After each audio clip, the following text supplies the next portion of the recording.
Hey there, welcome back to another journey through time. Tonight, we're going to explore something that might surprise you, the bizarre and often shocking crimes that could cost you your life in medieval Europe.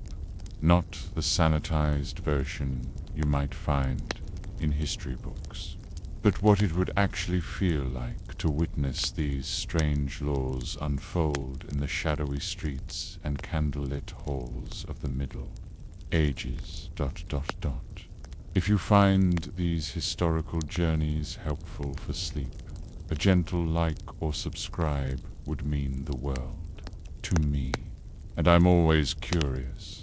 Let me know in the comments where in the world you're listening from tonight.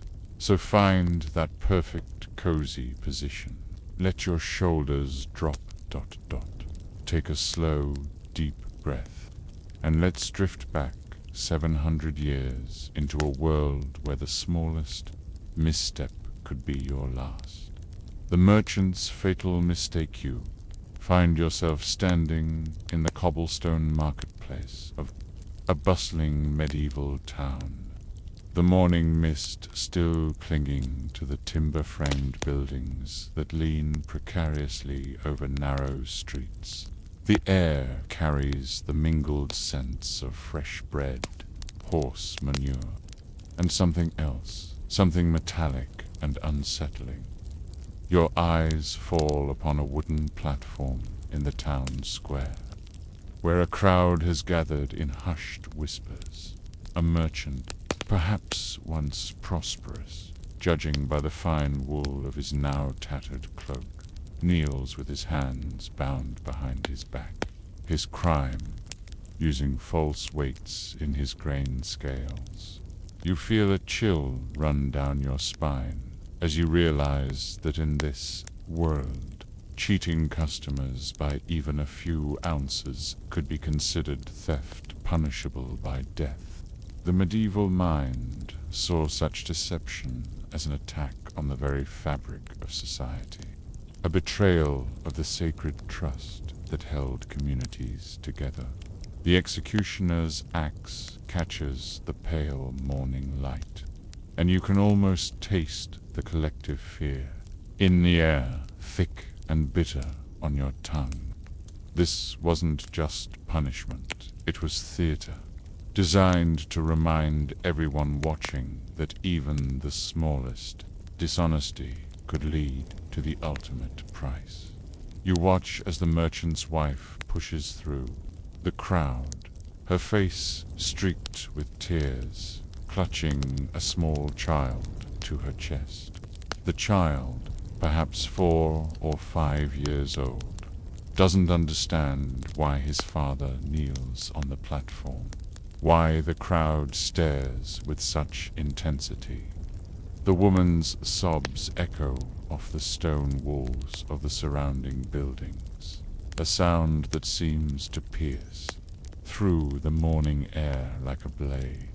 The town crier steps forward, his voice booming across the square as he reads the charges. Thomas, the miller, he announces, stands accused of using false measures in the sale of grain, thereby stealing from his fellow citizens and breaking the sacred trust of commerce.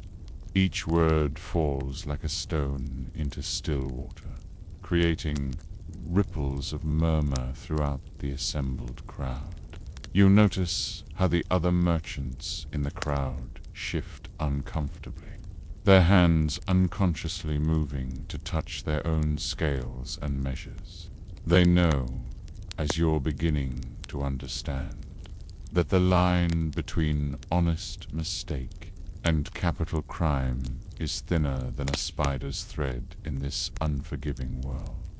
The morning sun climbs higher, casting longer shadows across the cobblestones, and you can see the sweat beading on the condemned man's forehead despite the cool air. His lips move silently, perhaps in prayer, perhaps in final words to a God who seems very far away in this moment. A priest approaches, his brown robes rustling against the wooden platform, and you hear the soft murmur of Latin as he offers the merchant his final rites.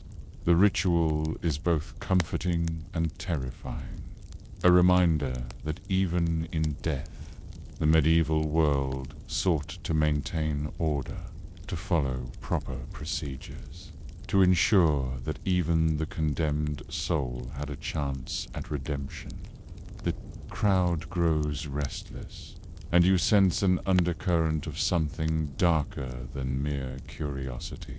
There's hunger here, not for food, but for the spectacle of justice, for the reassurance that comes from seeing wrongdoers punished, for the collective release of watching someone else pay the ultimate price. You find yourself wondering about the merchant's story. How did he come to this moment? Was it desperation that led him to shave ounces from his measures? A sick child who needed medicine, debts that threatened to destroy his family? Or was it simple greed, that slow corruption that comes from small compromises repeated over time? The executioner steps forward, a hooded figure whose face remains hidden in shadow. His hands are steady as he lifts the axe, and you realize that for him, this is simply work. Another day, another life, another demonstration of the king's justice. There's no malice in his movements, no personal animosity, just the cold efficiency of a system that has no room for mercy. The heretic's dangerous words, the scene shifts, and you find yourself in the shadowy interior of a stone cathedral, where flickering candles cast dancing shadows on ancient walls. The air is heavy with incense and something darker, the weight of accusation. A young woman stands before a panel of stern-faced clergy, her simple brown dress marking her as a commoner. Her crime seems almost impossibly minor to your modern mind. She had dared to suggest that perhaps ordinary people could speak directly to God without a priest as intermediary. You watch as her lips tremble, not from fear alone, but from the passionate conviction that burns in her eyes. In medieval Europe, such theological questioning wasn't just wrong. It was heresy, a crime that could tear apart the very foundations of society. The wooden pews creak as the assembled crowd shifts uncomfortably, and you can feel the tension in the air like electricity before a storm. Some faces show sympathy, others righteous anger, but all understand that her words have crossed an invisible line that separates the living from the dead. The cathedral's vaulted ceiling seems to press down upon the proceedings, its stone ribs reaching toward heaven like the fingers of a giant's hand. Stained glass windows filter the afternoon light into jeweled patterns that dance across the floor, creating an otherworldly atmosphere that makes the proceedings feel both sacred and terrifying. The lead inquisitor, a thin man with hollow cheeks, fine eyes that seem to burn with inner fire, leans forward in his chair. His voice, when he speaks, is soft, but carries clearly through the vast space. "Sister Margaret," he says, using her name like a weapon. You stand accused of spreading dangerous doctrines that threaten the very soul of Christendom. You can see the woman, Margaret, straighten her shoulders, and despite the gravity of her situation, there's something magnificent about her refusal to cower. I have spoken only what I believe to be true, she replies, her voice steady despite the tremor in her hands.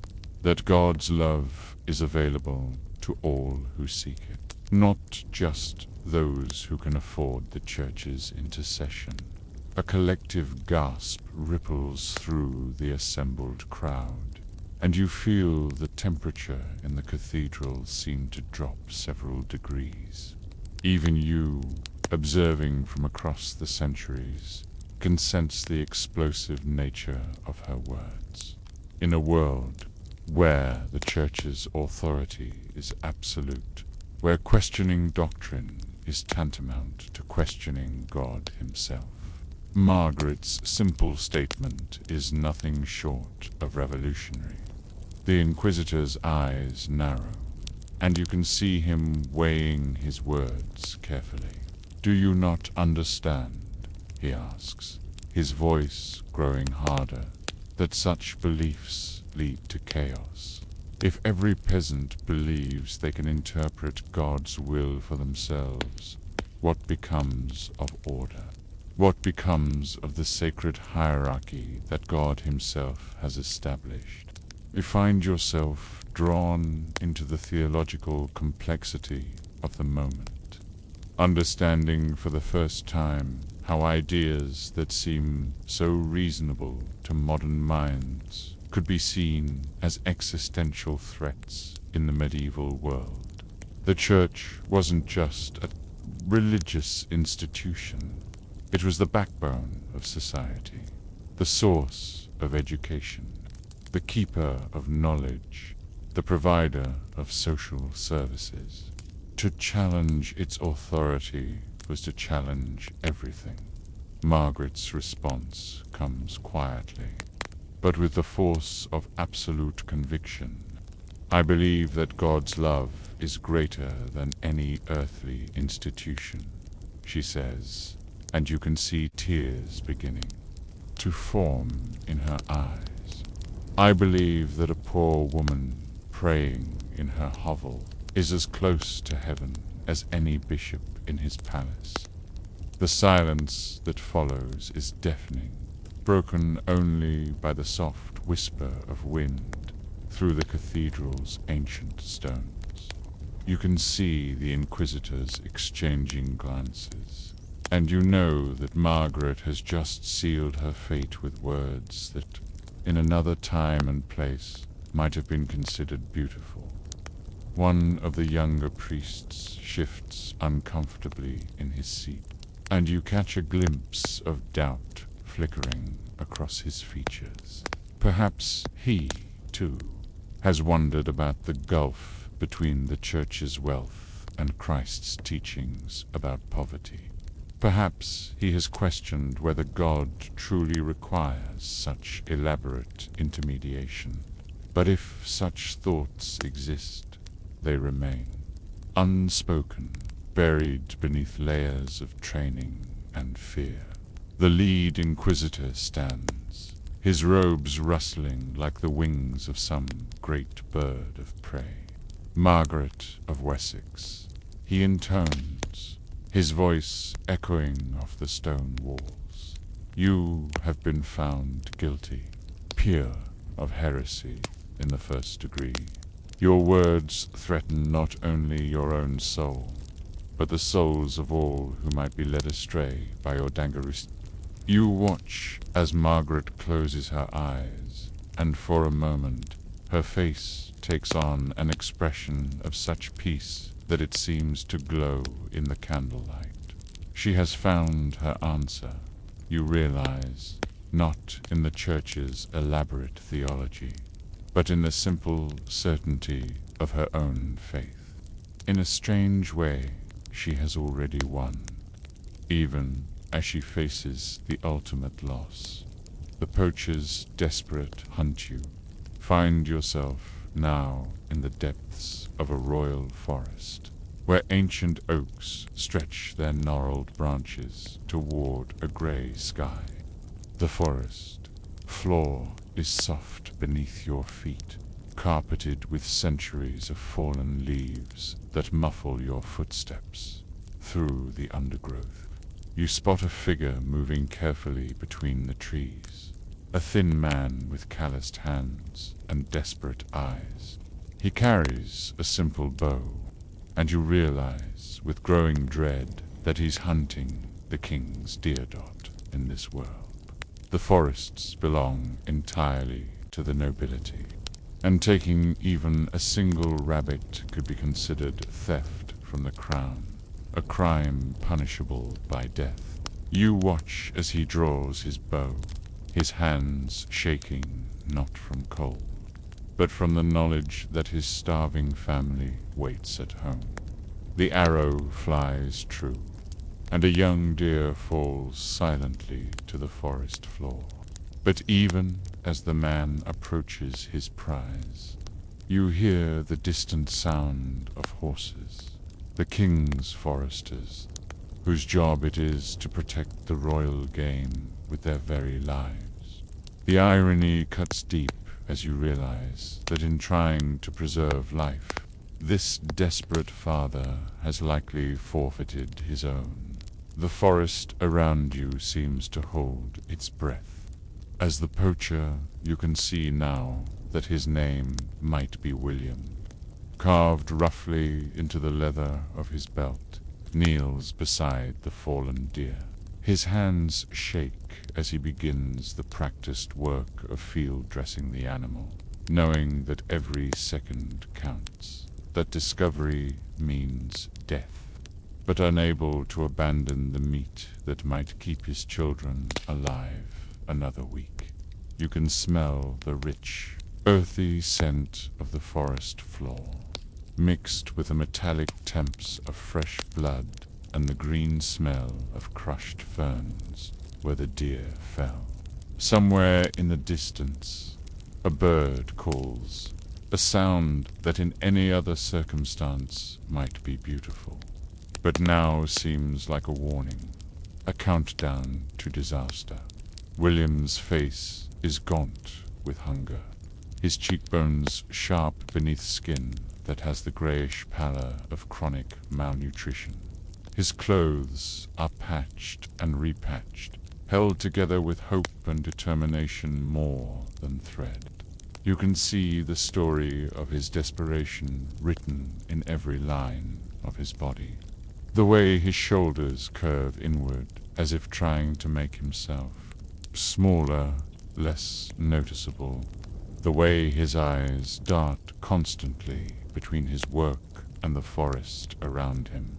The sound of hoofbeats grows closer, and you can hear the jingle of mail, the creak of leather, the low voices of men who know these woods like the lines on their own palms. The king's foresters are not cruel men by nature, but they serve a system that allows no exceptions, no mercy for circumstances, no consideration for the difference between survival and greed. William hears them too, and for a moment he freezes like the very deer he has just killed. You can see the calculation in his eyes. Can he finish his work and escape? Can he abandon the meat and run? Can he hide and hope they pass by without noticing the signs of his presence? But it's too late for any of those options.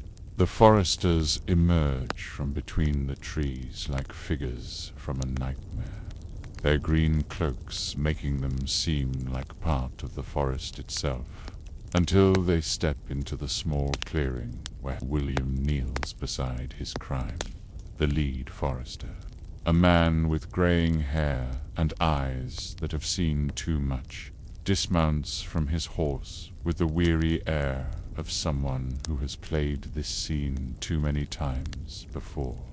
"William Carpenter," he says, and you're struck by the fact that he knows the poacher's name, knows his trade, probably knows his family. "You know why we're here." William's response is barely a whisper. "My children are starving, Sir Robert." the harvest failed, and winter comes early this year. I meant no disrespect to His Majesty, but his voice trails off, because what more is there to say? The law is the law, and hunger is not a defense recognized by royal justice. Sir Robert's face shows a flicker of something that might be sympathy, but his duty is clear. You know the penalty for taking the king's deer, he says, his voice heavy with reluctance. The law makes no exceptions, William. Not for hunger, not for desperation, not for the love of family. You watch as William slowly stands, his hands still bloody from his work, and you can see him looking back through the trees toward the village where his wife and children wait for his return. He knows, as you know, as everyone in this medieval world knows, that some hungers can only be fed by risking everything. The other foresters have surrounded the clearing now, their faces grim but not unkind. They are men who understand desperation, who have families of their own, who know that the line between law-abiding citizen and condemned criminal can be as thin as a single failed harvest. One of the younger foresters, barely more than a boy, himself looks away as Sir Robert begins to bind William's hands.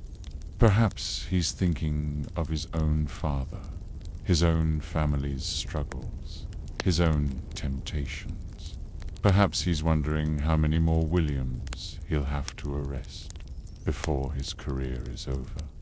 The forest seems to close in around the scene, the ancient trees bearing witness to yet another tragedy in the endless cycle of survival and law, desperation and justice, love and death that defines the medieval world. The witch's healing touch, the scene transforms once more, and you find yourself in a small village cottage where dried herbs hang from the rafters and the air smells of lavender and something earthier, something that speaks of ancient knowledge. An elderly woman sits by her hearth, grinding herbs with a worn mortar and pestle, her hands gnarled with age, but still gentle. Work with the practiced ease of decades spent healing the sick. But tonight, there's fear in her eyes, because word has spread that the child she saved last week, the one everyone thought would die, by a fever recovered too quickly, too completely, in a world where medicine and magic blur together. Her success has become her condemnation. You feel the weight of superstition pressing down, like a physical force as torches appear outside. Her window, the very skills that made her a healer, her knowledge of herbs, her understanding of the human body, her ability to ease pain, have now marked her as something dangerous, something that threatens the natural order. The irony is heartbreaking. In a world desperate for healing, the act of healing too well could cost you everything. The woman's name is Agatha, and she has lived in this cottage for more than 60 years, arriving as a young bride and staying through plague, famine, war, and the slow accumulation of knowledge that comes from a lifetime of caring for others.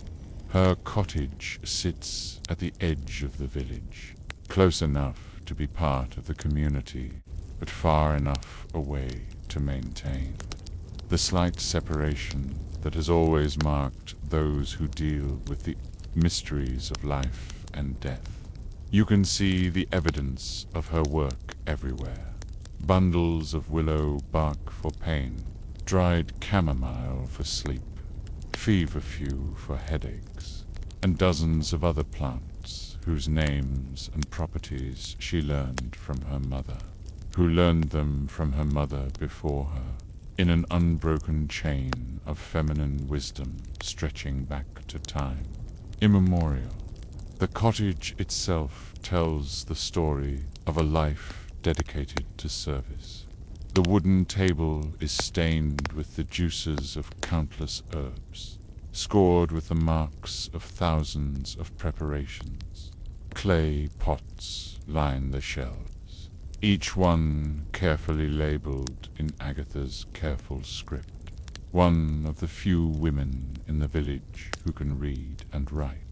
Another mark against her, in the eyes of those who believe knowledge itself can be dangerous.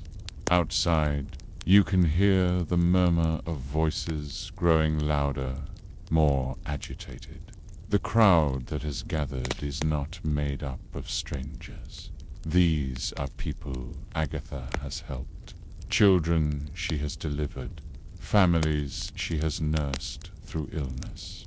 But fear has a way of transforming gratitude into suspicion, of turning neighbors into accusers. The child whose recovery sparked this crisis was young Thomas, the blacksmith's son, who had fallen ill with a fever so high that his parents had already begun preparing for his funeral.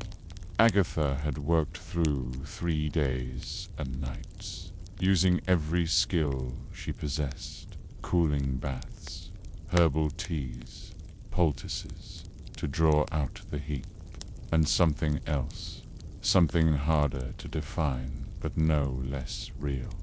The simple power of refusing to give up, of believing that death was not inevitable. When Thomas opened his eyes on the 4th morning, clear-eyed and asking for food, it should have been a miracle to celebrate. Instead, it became evidence of something unnatural, something that violated the accepted order of things. How could a simple village woman succeed where the town's physician had failed? How could herbs and determination triumph over what everyone knew was God's will?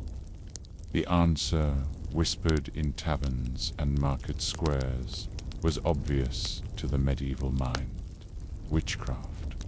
Agatha sets down her mortar and pestle with hands that barely tremble, though you can see the fear in her eyes. She has lived long enough to see other women accused, other healers burned, other repositories of ancient knowledge reduced to ash and memory.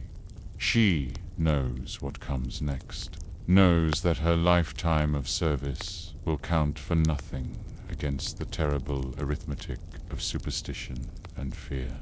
A knock comes at her door, not the urgent pounding of someone seeking help, but the measured, official rap of authority. Through the window you can see the village priest, Father Benedict, a young man who arrived only months ago, full of theological certainty and suspicious of practices that predate his understanding of proper Christian behavior. Agatha, his voice calls through the door. You must come with us. There are questions that must be answered, accusations that must be addressed. His tone is not unkind, but there's an inflexibility in it that speaks of decisions already made, of outcomes already determined. You watch as Agatha looks around her cottage one last time, her eyes lingering on the herbs that have been her life's work, the tools that have served her so faithfully, the simple space where she has brought so much healing into the world. She knows, as you know, that she will likely never see this place again. When she opens the door, the crowd falls silent. These are faces she has known for decades. Mary, whose difficult birth she eased with her skilled hands. John, whose broken leg she set and splinted. Sarah, whose children she delivered safely into the world. But tonight, those faces are clothed to her, hardened by fear and the terrible human need to find someone to blame when the world becomes too frightening to bear. Father Benedict steps forward, a tall, thin figure in his black robes, his face pale in the torchlight. "Agatha of the Wood," he says, using the formal address that immediately distances her from the community she has served. "You stand accused of practicing maleficium, of using supernatural means to affect the natural world." The old woman straightens, her shoulders, and for a moment you see not a frightened elderly woman, but the healer she has always been, someone who has faced death countless times and refused to be intimidated by it. "I have used only the gifts God gave me," she says quietly, "and the knowledge passed down by my mothers before me. If healing the sick is a crime, then I am guilty. If easing suffering is evil, then I am evil.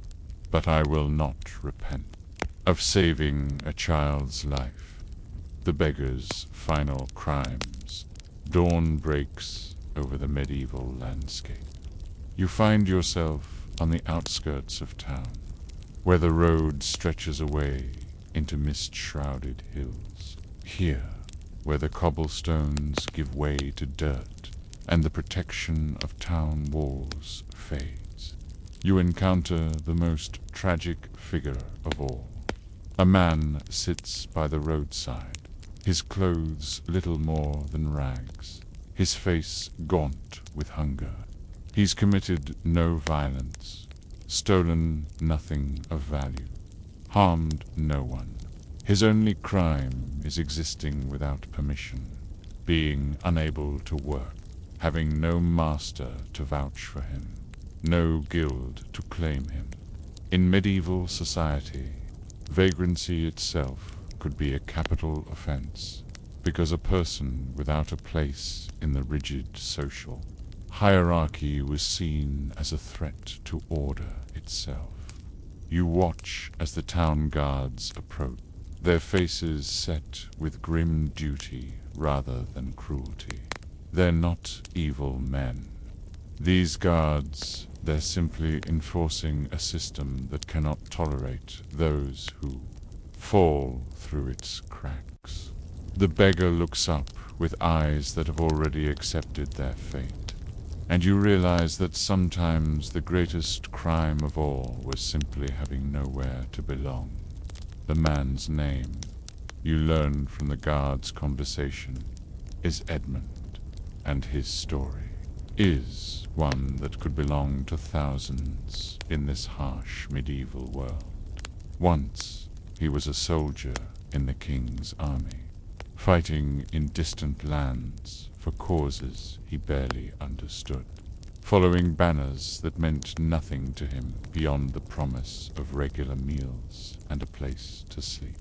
But war has a way of breaking men, and Edmund returned from his campaigns changed, not just by the physical wounds that left him with a permanent limp, but by the deeper injuries that no herb can heal, no prayer can mend, be the nightmares that wake him screaming, the way his hands shake when he hears sudden noises, the inability to trust in any future beyond the next meal. These are wounds that medieval medicine has no name for, no treatment for Dot when he could no longer work as a laborer, when his damaged leg made him unreliable, when his strange behaviors made other workers uncomfortable. Edmund found himself cast out from the only life he had ever known. His family, if he ever had one, was lost to time and distance. His fellow soldiers had scattered to their own fates. The king he had served had forgotten his name before the ink was dry on his discharge papers, and so Edmund became what the law called a sturdy beggar, a man capable of work but unable to find it, a person without a place in the great chain of being that supposedly ordered medieval society. He wandered from town to town, sleeping in ditches, eating scraps, growing thinner and more desperate with each passing day. The irony of his situation is not lost on you as you observe this scene. Edmund had given years of his life in service to the crown, had risked death in foreign fields, had shed his blood for the very system that now condemned him for his inability to find a place within it. The same society that had been grateful for his sword now saw his poverty as a crime worthy of death. The lead guard, a man named Captain Morris, whose own father had died in the same wars that broke Edmund, approaches with obvious reluctance. "Edmund the soldier," he says, using the title that is both recognition and condemnation. "You know you cannot remain here. The law is clear about vagrants and beggars." Edmund looks up from where he sits against a milestone, his eyes focusing with difficulty on the captain's face. "I know the law," he says, his voice hoarse from disuse. "I helped enforce it once upon a time." Funny how different it looks from this side. You can see the pain in Captain Morris's face as he recognizes the truth in Edmund's words. How many times had he himself arrested beggars and vagrants, never thinking that he might one day be looking into the face of a man who had once worn the same uniform, carried the same sword, sworn the same oaths. "Where would you have me go?" Edmund asks, not with anger, but with genuine curiosity. Every town has the same laws, every lord the same rules. A man without a master is a man without rights. A man without work is a man without worth. I have become nothing, captain, and the law says that nothing cannot be allowed to exist. The other guards shift uncomfortably, and you can see that Edmund's words have struck home. These are men who understand how thin the line is between order and chaos, between security and destitution. They know that injury, illness, or simple bad luck could put any of them in Edmund's position. But knowing doesn't change the law, and the law is clear. Vagrancy is a crime against the social order, a rejection of the hierarchy that keeps society functioning. A person without a place is a person who threatens everyone else's place. A man who owns nothing and owes allegiance to no one is a man who might do anything. Captain Morse draws a deep breath, and you can see him steeling himself for what comes next. "Edmund," he says, "by the authority of His Majesty and the laws of this realm, I arrest you for the crime of vagrancy. You will be brought before the magistrate for judgment." Edmund nods slowly, as if he had been expecting this moment for a long time. "Will it be quick?" he asks, and there's something almost like relief in his voice. "I'm tired, Captain, so very tired." The scribe's forbidden knowledge, the scene shifts again, and you find yourself in the scriptorium of a monastery, where The air is thick with the smell of parchment and ink, and the only sounds are the scratch of quills and the whispered prayers of monks bent over their work. Sunlight streams through tall windows, illuminating motes of dust that dance in the golden air like tiny spirits. At one of the writing desks sits Brother Francis, a young monk whose crime is not what he has written, but what he has read. In his cell, hidden beneath loose floorboards, the authorities have discovered copies of ancient texts, Greek philosophy, Arabic mathematics, works of natural philosophy that challenge the accepted understanding of the world. You watch as the Babbat approaches, his face grave with the weight of what must be done. Brother Francis looks up from his work, a beautiful illuminated manuscript depicting the life of Saint Augustine, and you can see in his eyes the terrible knowledge that his love of learning has become his death sentence. In the medieval world, knowledge itself could be dangerous. The Church controlled not just what people believed, but what they were allowed to know, what questions they could ask, what ideas they could entertain. Brother Francis's crime was curiosity, the simple desire to understand the world beyond the narrow confines of approved doctrine. The abbot's voice, when he speaks, is heavy with sorrow. "Francis," he says, "you have been found in possession of heretical texts, books that contradict the teachings of the Church, ideas that lead souls away from salvation." He pauses, looking at the young monk's work, pages of exquisite calligraphy, illustrations that seem to glow with inner light. "Such talent," he murmurs, "wasted on forbidden knowledge. The merchant's wife's independence you find yourself in the bustling commercial district of a medieval city, where the narrow streets echo with the sounds of commerce, the cries of vendors, the rattle of cartwheels on cobblestones, the endless put negotiation that drives the medieval economy. In a well-appointed shop that sells fine fabrics and imported goods, a middle-aged woman named Eleanor conducts business with the skill and confidence of someone born to trade. Her husband died 3 years ago, leaving her with a thriving business and the knowledge to run it. Her crime is simple. She has continued to operate the business in her own name, refusing to remarry or turn control over to a male relative. In the medieval world, a woman conducting independent business was seen as a violation of natural law. Women could inherit property, but they were expected to quickly transfer control to a husband or male guardian.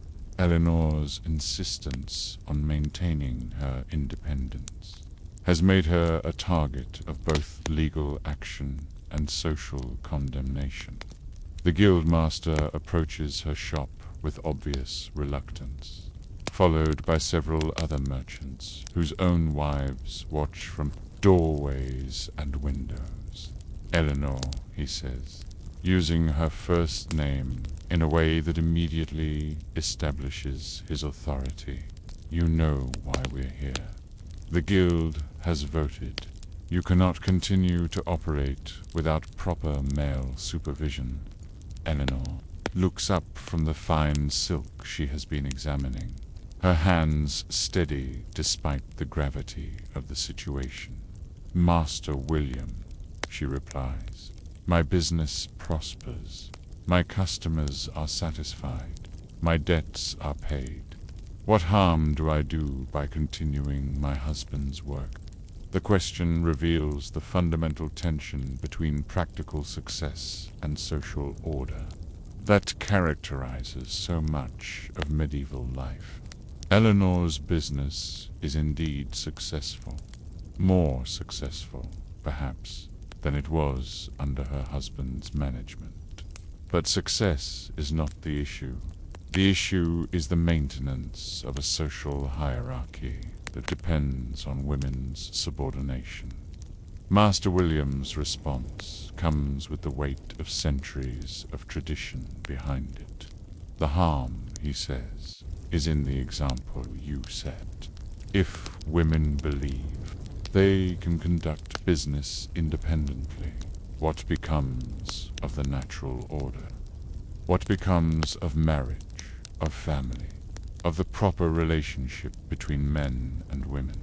You can see the other merchants nodding in agreement, but you also notice the expressions on their wives' faces, a mixture of fear and something that might be envy. These women have watched Eleanor's success, have seen her independence, have perhaps wondered what their own lives might be like if they had such freedom. Eleanor's response is measured but firm. "I threaten no one's marriage," she says. "I seek only to continue the work that has been my life for 20 years. I know these fabrics, these suppliers, these customers. Why should such knowledge be wasted simply because I am a woman?" But even as she speaks, you can see that the decision has already been made. The guild cannot tolerate her example, cannot allow other women to see that independence is possible. The social order depends on everyone accepting their assigned roles. And Eleanor's success threatens to reveal how arbitrary those assignments really are.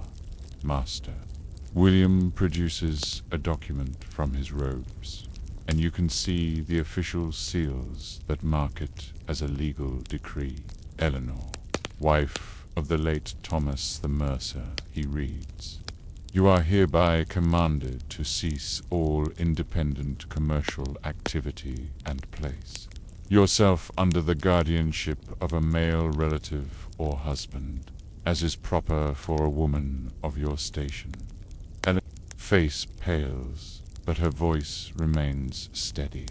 "And if I refuse?" she asks, though you can see in her eyes that she already knows the answer. "Then you will be declared a public nuisance," Master William replies, "and subject to the penalties thereof." He doesn't need to specify what those penalties are. Everyone present understands that in the medieval world, persistent defiance of social order could be a capital offense. The scholars, forbidden questions. The scene shifts to the halls of a medieval university, where young men gather to debate theology and philosophy under the watchful eyes of their masters.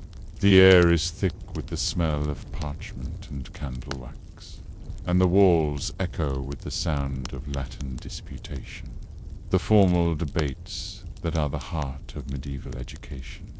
At the center of one such debate stands a young scholar named Peter, whose crime is asking the wrong questions.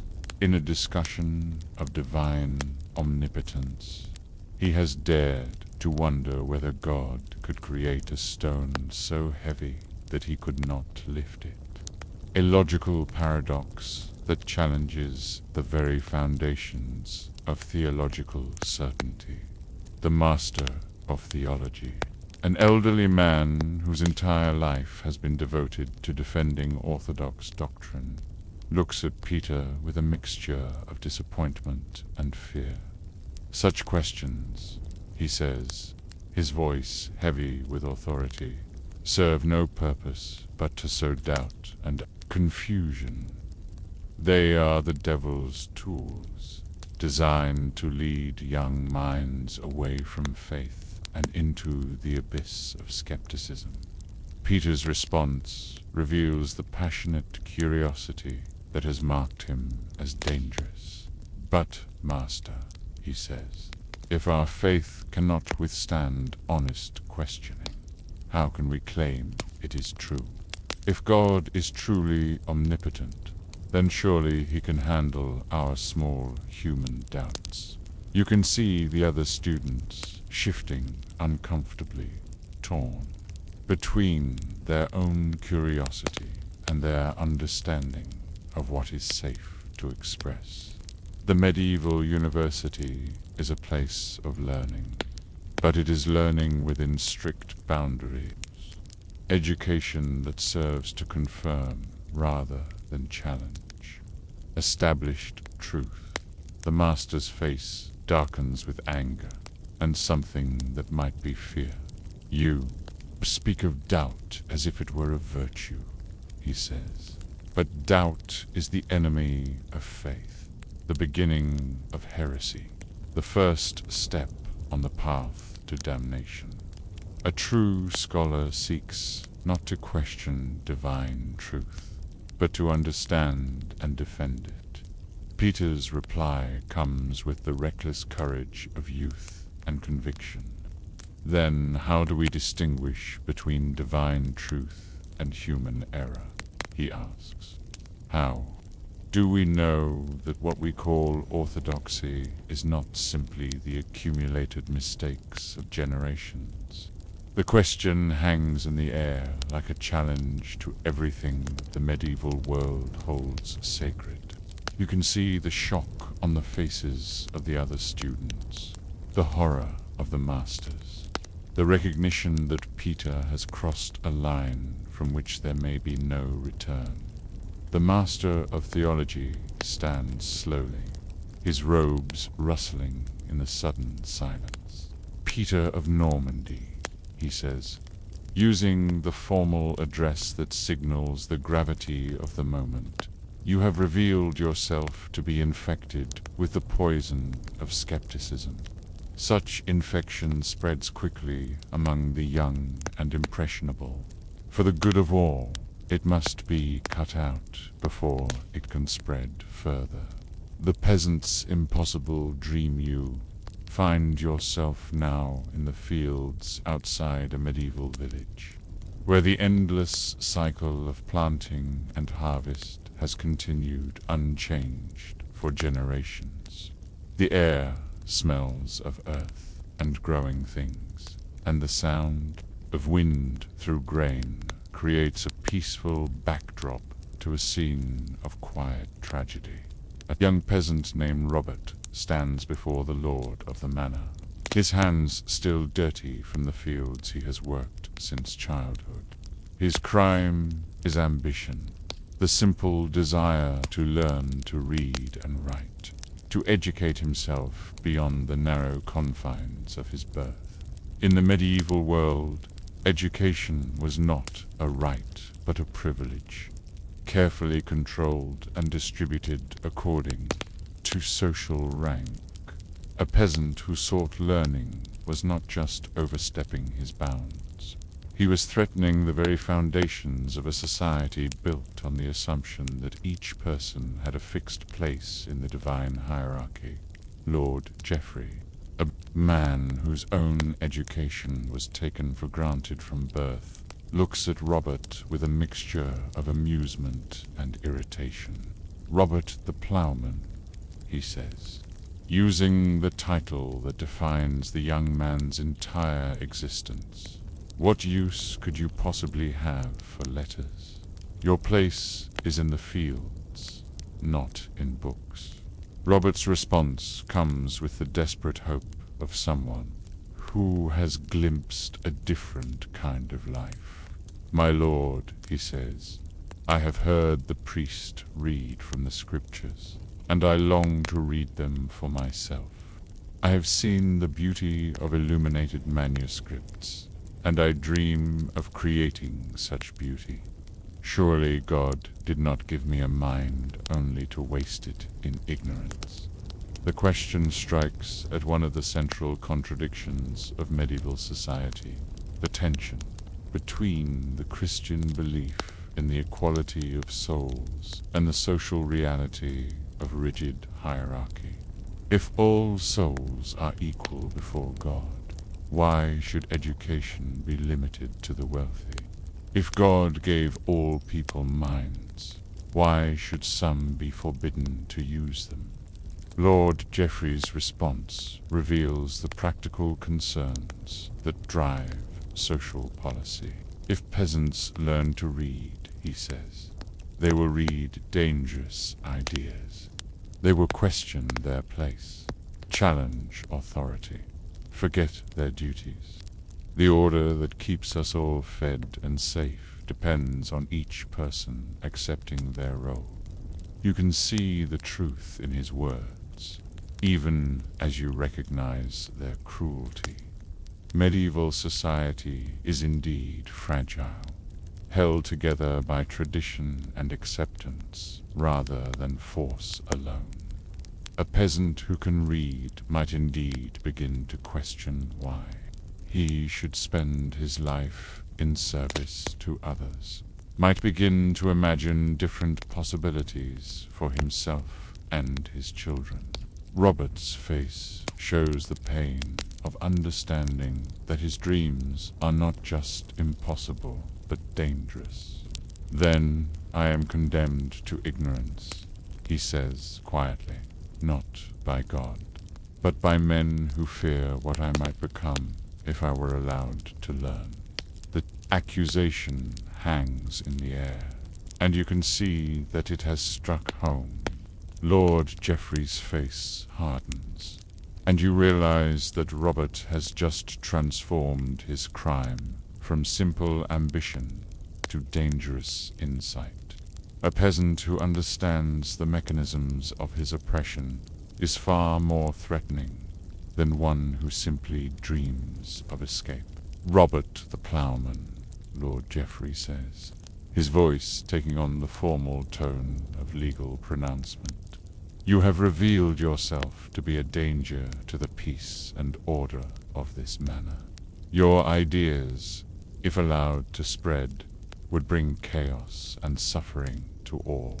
Such danger cannot be tolerated. The epilogue of Justices, the sun climbs higher, casting long shadows across the medieval world. You begin to understand that these weren't just strange laws. They were the desperate attempts of a society to maintain order in a world that seemed constantly on the edge of chaos.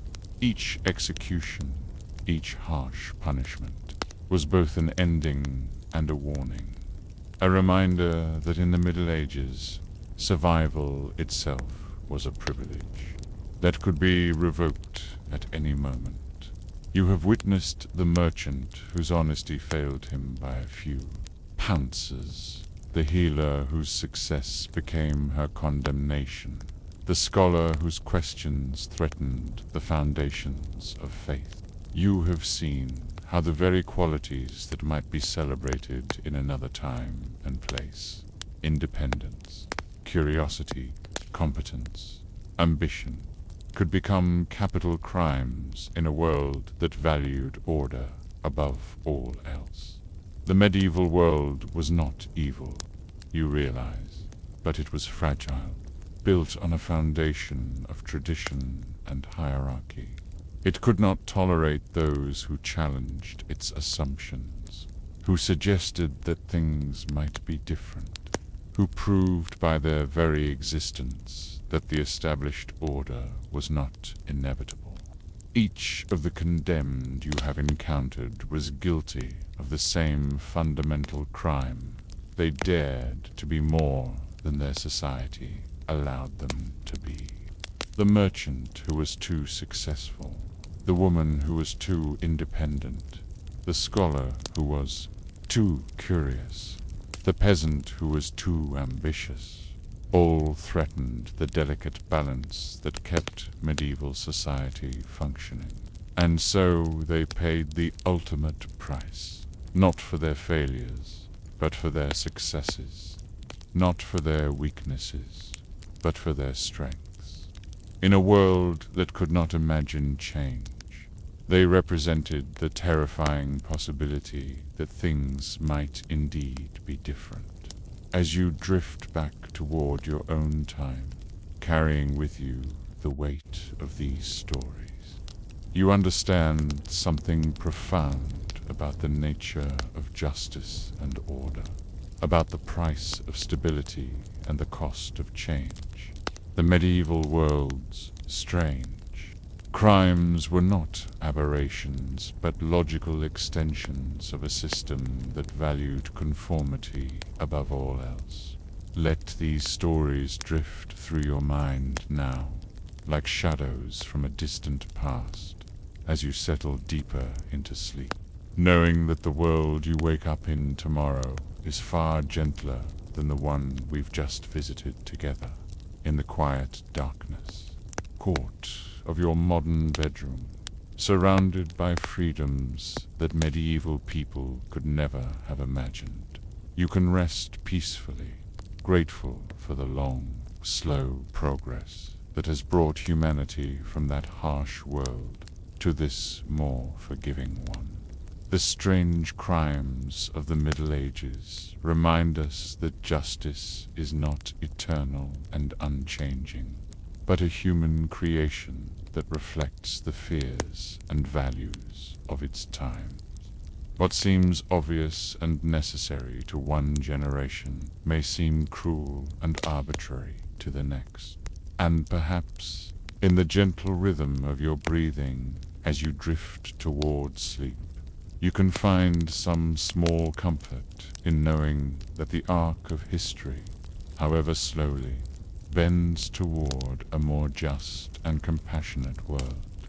Sleep well, knowing that the dawn bile will bring not the harsh justice of the medieval world, but the gentler possibilities of our own imperfect but ever-improving time.